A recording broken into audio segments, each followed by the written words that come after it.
When last we left our intrepid adventurers, the Myotians had streamed across the river, but had been driven back by the southern Deseradan forces. Villagers come out and help the soldiers.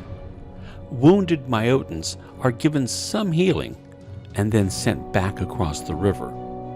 Seraph addresses several of the Myotian soldiers and tells them that the person who came across the river made a mistake and that it won't happen again. However, the Myotians should never come across the river either. The party gets back together, and it's then that they realize that Duncan is missing. They decide to give him some time to come back on his own. Several of the characters are helping out in the House of Healing. They overhear soldiers talking about the cards they're playing with. They mention that they always get the same 4 cards, no matter who shuffles or how many decks they use. Finn pulls out his own deck of cards and shuffles, and they get the same result. The cards are the Tower, the Gate, followed by 2 7s. They decide that the cards are a clue to something weird, and they figure out that the blister always has something to do with weird things. They decide to go check out the blister. They make their way to the blister and head down to the gate room by the most direct way. They notice that in the main gate room, all of the gates are closed except for the 7th gate. Carefully, they decide to head through it. They find themselves on the other side of the gate in a huge glass bubble that seems to be at the bottom of a river or a lake. Duncan is there. He tells them that he put the orb into one of the other gates, and the 7th gate pulled him through. They look around. They don't see a gate here, but it looks like someone is living here.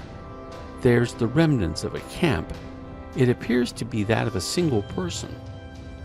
Australia and Scala begin to examine a small forge that they find, while the rest of the party scouts around. Scouting around by herself, Akai finds a way out of the bubble and into the water in case they want to surface. Finn wonders out loud if he could break the glass using a musical note of power.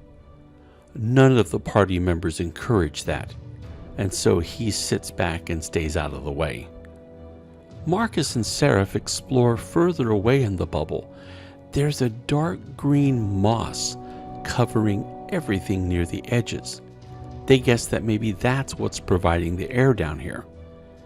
When they come back together, the 2 mages say that someone was working a magical forge here. They show shards of metal and various items that have been crafted. Australia says that it looks as if someone was practicing ring magic, trying to create rings of power. Australia says that ring craft is very hard, and she herself has studied it, but she's a novice. Whoever was doing this is much more advanced than her. Duncan is bored and wishes to go to the surface to find his wife.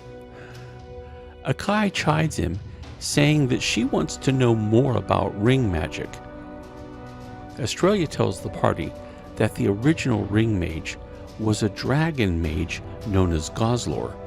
He forged 3 rings of power, the unnamed one, Banor Krill, and Tara Real.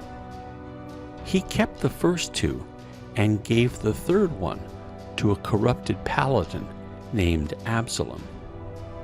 Marcus interjects. Absalom was tortured, and that's what broke him and turned him to evil. Australia continues, saying that Absalom took up for his mentor when the dragon mage was thrown down. Absalom named himself Deathmaster and Lord of the Stormwalkers.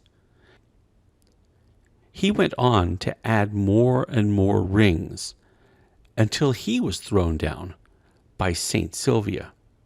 His rings were lost. He rose again and gained one ring back, and has set about rebuilding his power. But he was destroyed, said a voice in the darkness behind them. They turned to see a woman dressed all in tattered robes. But I shall bring him back and restore him to his rightful place upon his dread throne. The woman finishes and smiles.